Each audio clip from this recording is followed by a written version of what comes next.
Let's face it, nobody is ever going to call Batman well-adjusted. He dresses up like a rodent and fights crime. He hangs out in a cave with an old man and a rotating bunch of kids. He picks fights with Superman. Oh, and he's got a serious ego problem too. Everything has to be a Batmobile, a Bat plane, or a Bat signal. Even his dog is a Bat hound, and not, say, just a regular dog. Still, there's a difference between charmingly eccentric and outright crazy, and every now and then, Batman crosses that line. Here are some of the most terrible things Batman's ever done. Oh, are you here for some... He left a villain to starve. The late 80s villain, the KG Beast, has become a fan favorite thanks to his ridiculous name and delightfully dated Cold War gimmick. But his first appearance ends in one of Batman's all-time cruelest acts. In Batman number 420, KG Beast attempts to assassinate President Reagan. So Batman chases him through Gotham sewers, clobbers him with a soggy corpse he finds there, which seriously raises questions about Gotham's toilets, and herds the Beast into an empty room. When KG Beast sees that he's cornered, he turns and challenges Batman to a fight. But Batman just closes the door and blocks it off, making it impossible to open, leaving KG Beast to die in a rat-infested tomb. Justifying his actions, Batman thinks, "I'm not in this business to protect the rules. I serve justice." It's just too bad that the rule that Batman is breaking is the one about, not killing people. Even later writers were horrified. To make him less of a murderous maniac, eventually they wrote a story where Batman revealed that he'd actually called the cops after trapping the Beast, who managed to escape anyhow.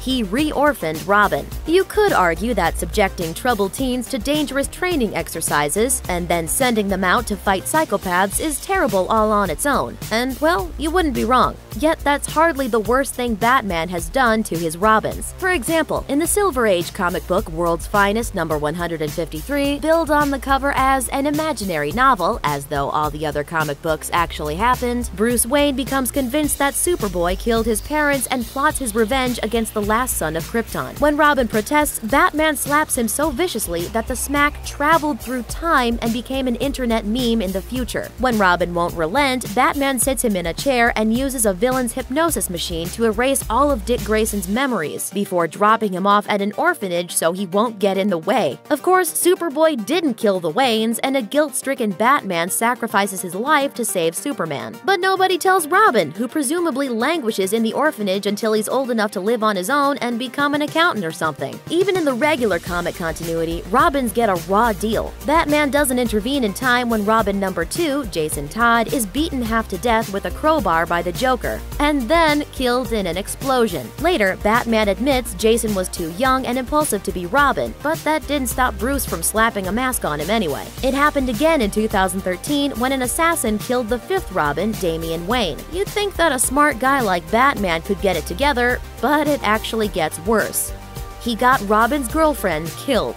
In 2004, the 3rd Robin, Tim Drake, hung up his cape after his father discovered his secret identity. In Robin number 126, Stephanie Brown, Robin's long-term girlfriend and a vigilante herself, sews her own Robin costume and sneaks into the Batcave, hoping to gank Tim's old gig. Batman hires her on the spot, not because Stephanie's qualified for the position or anything, but so he can make Tim jealous. Stephanie does the best she can, but her career as Robin ends just 2 issues later when Batman fires her for disobeying orders. In order to earn back Batman's trust, Stephanie sets one of Bruce's top-secret agendas into motion, starting a gang war that's supposed to unite all of Gotham's criminals under the control of Matches Malone, one of Batman's undercover aliases. It doesn't work, and violence consumes the city. For her mistakes, Stephanie is captured by the Black Mask, one of Gotham's gang leaders, and fatally tortured.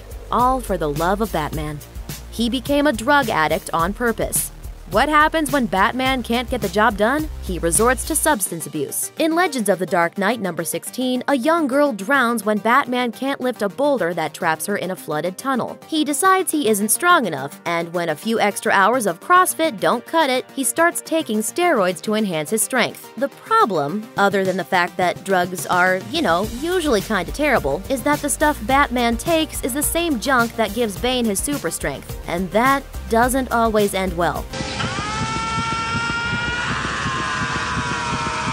Batman juices himself enough to throw a refrigerator through a brick wall, but he also develops a nasty mean streak. Once Batman is totally addicted, the scientist providing him with venom says that he'll need to kill Commissioner Gordon if he wants any more pills. Gordon lives, obviously, and Alfred locks Batman in the Batcave for a month while he detoxes using sheer bat willpower and the power of the Batbeard. Now recovered, Batman eventually tracks down the scientist to shut the operation down, no drugs required, and arrests him fair and square. He sent a guy to die in space. Lord Deathman, as the name kind of implies, always comes back from the dead. Batman and Robin once again triumphed over their archenemy, Lord Deathman, after he returned from the grave. Given that Batman doesn't usually kill, that shouldn't be a problem. Most of the time, he just locks his villain away in Arkham Asylum and prays they won't get out. But for some reason, Batman decides to deal with Lord Deathman in a much more permanent manner in Batman Incorporated No. 2. He seals the villain in a rocket and launches him into space, where he'll spend the rest of time completely alone. Lord Deathman's casually cruel fate is made especially weird in the comic's final panels, when Bruce Wayne and Selina Kyle calmly share a drink while Lord Deathman's ship twinkles in the sky above, beginning its long journey towards absolutely nowhere, or until it runs into one of the billions and billions of aliens that populate the DC universe, which it does. Nice job, Batman. He made plans to kill his teammates. JLA's Tower of Babel arc shows what happens when a supervillain discovers Batman's plans for beating his Justice League teammates, and the results aren't pretty. After some bad guys temporarily switch bodies with the Justice League, Batman decides to keep detailed files about every League member, including ways to bring them down. Unfortunately, those files fall into the hands of Ra's al Ghul, who promptly uses them in a bid to take over the world. Things go bad pretty quickly. Aquaman receives a custom dose of the Scarecrow's fear gas, making him terrified of water, which he needs to survive. Hypnotic suggestion blinds Green Lantern, robbing him of the ability to control his power ring.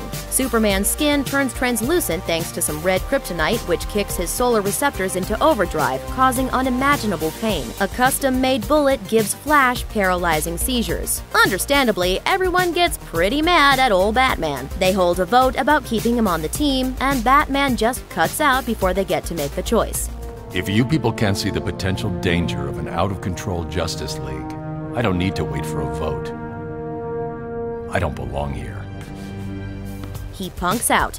Batman needs Gotham City, and Gotham City needs Batman. Just look at what happens when he's not around. In Batman Beyond, the Dark Knight hangs up the cape and cowl after having a heart attack mid-fight and being forced to aim a gun at a criminal to prevent his death. Decades after Bruce Wayne's retirement from the nightlife, Gotham City falls into the hands of a clown-themed street gang called the Jokers. Fortunately, Amanda Waller made a secret contingency plan for the Caped Crusader, ensuring that a new, younger hero would inherit the mantle of Batman. And then there's The Dark Knight Returns, Frank Miller's infamous take on Batman's ultimate future. Batman gives up after Jason Todd's death, and in his absence, a gang called the Mutants transform Gotham City into a war-torn dystopia. With Old Man Bruce brooding in Wayne Manor for a decade, Superman becomes a pawn of the government, superhero-dom gets outlawed, and, as expected, crime is on the rise everywhere. You know who could have stopped all this from happening?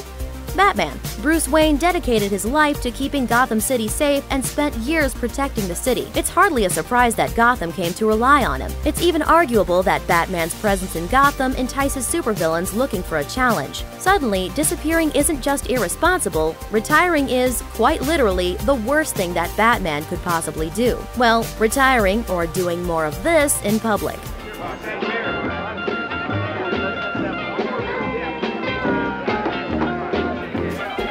Thanks for watching! Click the looper icon to subscribe to our YouTube channel. Plus, check out all this cool stuff we know you'll love too.